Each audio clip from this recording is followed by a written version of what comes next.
Je vais vous parler de la conscience en rapport avec les topiques sensoriels.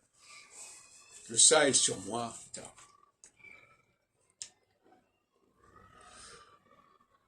Alors, le ça, quelque part, c'est une forme de transgression, de toute façon. C'est la tentation de la transgression, le ça. Et c'est la transgression de la désinhibition. Et d'ailleurs, dans les groupes qui sont marqués par les femmes, ou par une femme, il y a beaucoup de désinhibition. On dit des choses qu'on ne devrait pas dire, d'une façon qu'on ne devrait pas employer, et on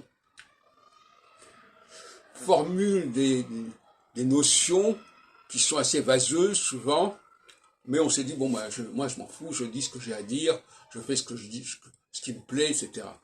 Donc il y a ça, la femme est porteuse d'une certaine liberté de la parole, et aussi de l'habillement et de la présentation.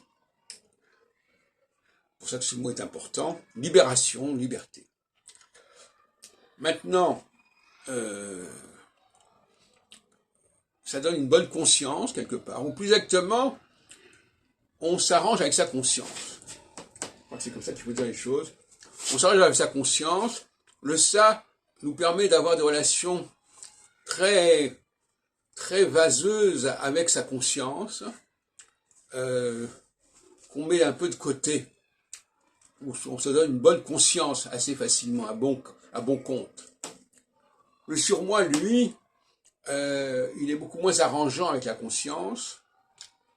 Il ne permet pas ce genre de facilité, en tout cas pas dans le même domaine.